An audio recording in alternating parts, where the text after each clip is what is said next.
I have a very good one for you guys today. And what I mean by good one is yet another midlife crisis. For context, I went to bed at 7 a.m. last night. I woke up at 9 p.m. I don't even know how my body be sleeping 14 hours. It's like in and out, in and out, in and out of sleep. And for context, I'm also doing 75 hard right now, but I'm doing it in the most cooked way possible because I've had so many sleepless nights or late nights where like I'd go to bed at 6 a.m. to 10 a.m. or whatever, and it's just cooked, as you can imagine. But I'm in Tokyo right now, as I feel like every single time I record one of these, I'm in a different location. It's just so weird. But I'm in Tokyo, and to be fair, there's a shop that's 24/7 there, and I got a pair of these to Sleep Max, and I already wear mount tape. I'm gonna put you boys on. I already use this mount tape, so it makes my quality of sleep better. I don't snore, and that plus the eye thing is just. I don't know if it's well. I mean, I've had the mount tape for a minute. That helps, I think, but I don't know if the eye thing helps. But yeah, I also got one of these, which I don't know if you guys know Fujifilm disposable cameras. I think this is the most awesome thing in the world. It is basically. I think this is actually going to be an awesome first photo.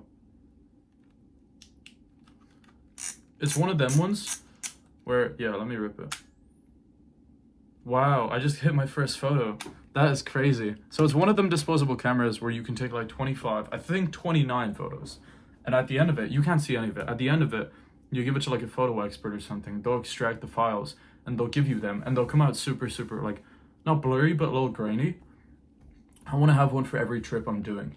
And it's funny because I've been talking to people recently and they're like, how's Tokyo? And they think it's the coolest thing in the world to be traveling so much. As much as I have. I don't even know how many places I went to this year. I think maybe 10 to 12, maybe like 11. That's countries. That's not even locations, by the way. And like amount of times in a specific country, like London 4 times. But so much traveling, so much growth internally, so much chaos where now I feel like I'm at this point where I just want to settle down and work. And it's actually because we finished last month at 92K with the businesses, and this month we'll probably just do over 50. Hopefully. And to see yourself grow a business that high and go on a back to back month, you start to think that like what got you from A to B, you just stop doing it. It's so weird. But with the coaching company, it was like posting YouTube videos and having a good product got us from A to B. Or when I stopped posting YouTube videos, the good product and getting referrals was like enough for us to sustain good numbers, but it wasn't enough to grow us further. And I wasn't doing anything, or whatever I was trying to do to grow us further wasn't really working. So it was like I stopped doing what got us from A to B. I did half of it and I didn't do other things to a good degree. So it just like obviously pulled the business down. And it is, to be fair, like business will go up and down, it'll fluctuate. But every single quarter I've had really has been compounding. Even months, really. Like I went off a back to back, I think, all-time high month. And before that, it was kind of a bit of stagnation. So to come back down now has definitely hurt my ego and scared me a little bit and made me just think I just need to settle down and lock in and, you know, I can't be traveling this much. So what I've been saying a lot to people is this Tokyo is not my Tokyo. Something I miss a lot as well, because I was in Bali for 3 months, is I would do this beach ponder every night. And what that would kind of look like is, it's so funny. I have so much energy because it is freaking like I've only technically been up for like 6 hours. It's like midday for me. I would do this beach ponder every night with my boy, Boris. He's basically my best friend, and he also does online money. And we've been living together for a couple months now. At the end of every night, we'd go and talk about life and what's been going on. Whereas I feel like as of recent, I haven't had that much personal reflection. I've definitely had a lot, but I've definitely been enduring this like darker path of questioning my own self-worth, having a very stressful last week and trying to figure out like what are the weak links in me and my businesses. And I've caught myself, to be totally honest, like doom scrolling a lot more, which is something I actually hate to admit because I've not been someone who doom scrolls a lot in the past few months. And I think my body's been chasing cheap dopamine because business hasn't been going well, and instead of facing the problems up until only recently, I've just been going for the cheaper path of dim scrolling. Now, I think something I need to recognize is that this month has been a lot of growth and rationalization. And there's a quote I like a lot that's called, "What you do and what you say determines the growth you've endured." Or like, what you do and what you say determines your growth is more so what it is. And the way I understand it, at least, is how I act today versus how I acted a year ago in the same circumstance shows the difference in the growth I've endured. So if today I have something horrible happen, like we had a client pay 16K the day after he wanted a refund, we didn't do anything wrong. It's not like we offered bad service delivery. It's not like we were a bad person. We refunded him.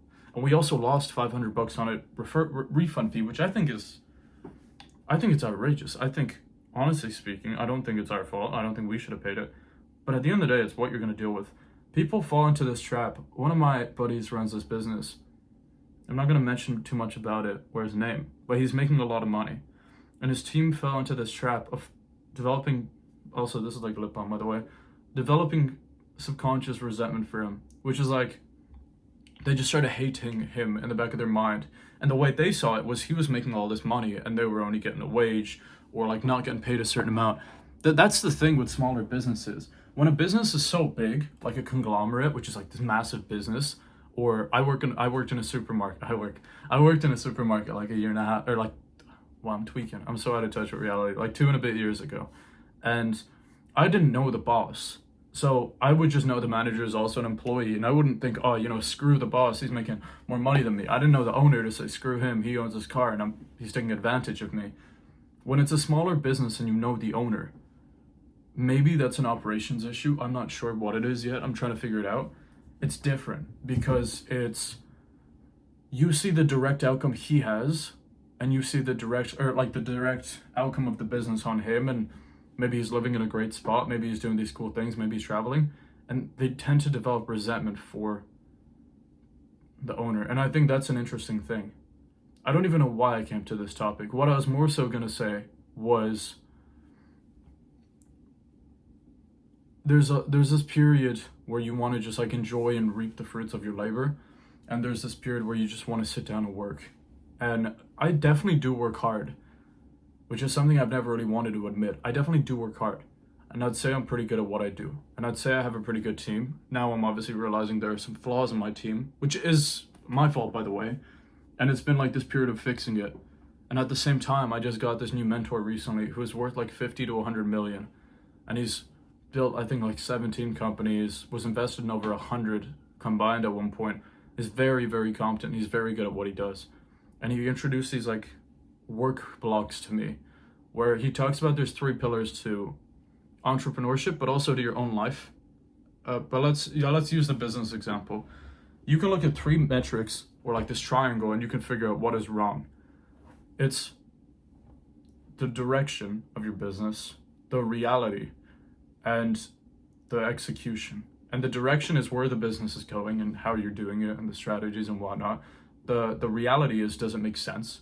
So like the numbers, the margins, not the team, but like the clients, and is it worth running? And then the execution is like your team. Is your team good enough? Are they doing what they need to do? And a lot of the time, an execution issue is a lack of understanding responsibilities, which is a communication issue to your team, which is your fault. And that's where a lot of people fall into the trap. We're doing this boot camp, and it's like there's like 10 guys in there all doing 50 to 200K, 250K a month, which is crazy to think. And it was like I was just analyzing, and I was like, a lot of these guys are getting not caught in the clarity. Like a lot of people know their numbers, obviously, with the business, which you'd be surprised how many don't. But a lot of people are getting caught in the execution of like their team don't know responsibilities. And that was a situation for one of my businesses. I have a coaching company, I have an agency, recruitment and management agency as well.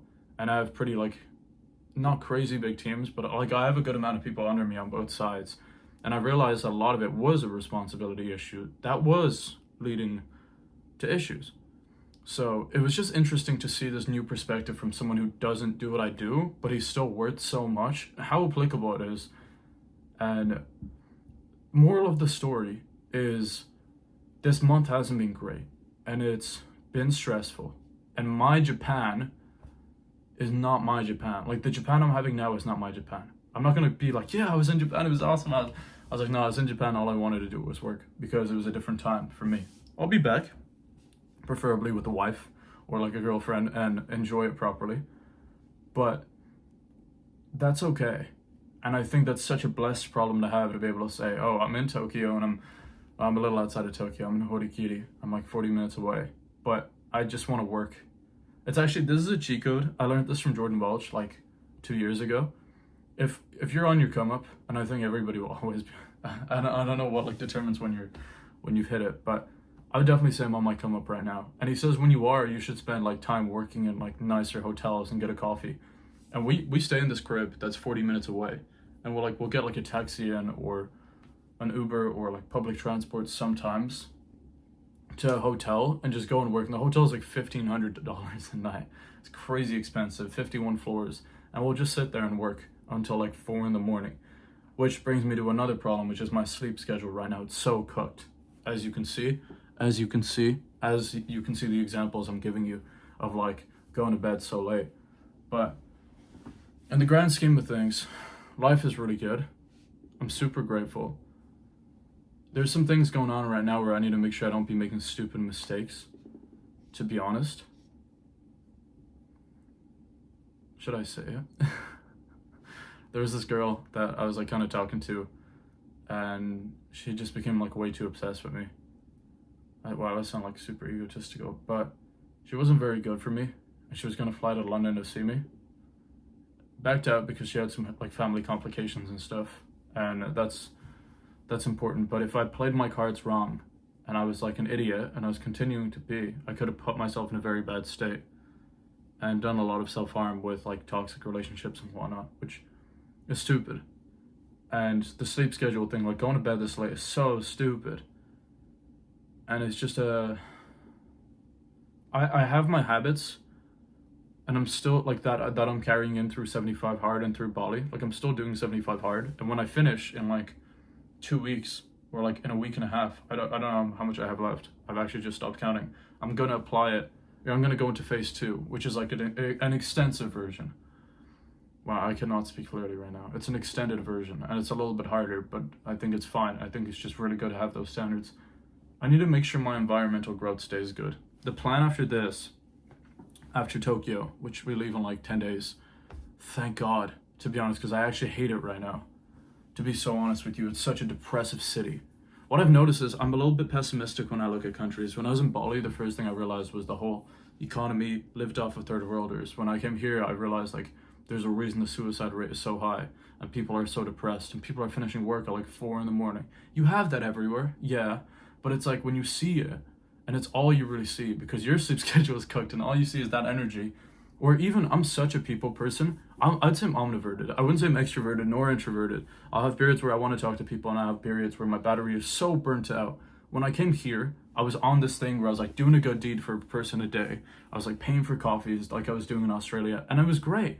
But doing it here, it's like the energy is so low. People do not reciprocate small talk. It actually just made me a little bit depressed and like not enjoy it at all. And I am with my friends, but keep in mind, we're all still working. We're all like trying to build our businesses and whatnot. So it's a different time. But there were a lot of good moves made this month. I have a mastermind I'm going to in December, which should be pretty good. I paid like a good amount of money for that. I have an event I'm going with my boy, who is like my day one. He's also making money online now. Shout out Ilya, he's doing appointment setting. He's part of my coaching company now. Made his first $200. He is coming with me. I paid like what? Technically the tickets would have been like €2,000 total, but I got a little discount because I know the owner, because I'm part of some other business of his. I'm invested in that, and yeah, we're gonna be going to that black tie event. That should be December as well. After London, that's in Ireland, and then Miami in January for 2 weeks, which this is gonna be expensive, but my expenses actually aren't that bad. but I reinvest into myself and stuff a lot, like in business terms, not freaking not like actual bad expenses. But yeah, Miami for 2 weeks. Then I have a Spanish boat thing for a week, like a cruise around Spain. And then I have a Marbella thing. I have like a student retreat for the coaching company. We'll probably spend like 10 days, 2 weeks together. And then I'll probably stay there for the month. I need to go home for my mom's birthday in February. And then I might go to Mexico for 3 months to just lock in. And this is what I love and hate entrepreneurship, because like this is all great to say out loud, but there's periods where if you all you want to do is work, and if you're not working you feel horrible. That's kind of what it feels like now, but there's like random things going on where you can't justify just working. It's like very push-pull, but it's just what you kind of need to go through, I think. And it's a blessing in disguise, and I need to just be grateful for it. But life's been good. I got this watch. Check this out. This is a woman's watch. Screw me for finding that out. But it's a Seiko woman's watch. I think it's a really, really nice piece. And it actually fits quite well on my brown skin. But no, I like where we're at. I was, to be fair, super stressed with how the business was doing, but I've rationalized and come to terms with not every month will be great. And God forbid things were to go south. I have fortunately not been a total idiot to not save. I'll be okay. But also I shouldn't think like that when things go bad, because you can bring it back up. So yeah, next couple months will be interesting. I'm about to be Unk. I'm 20 in December 22nd.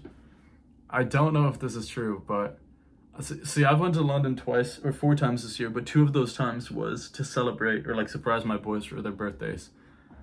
Shout out Sue and Seb. And I think I have a few people that are gonna surprise me in December, which makes me feel appreciated.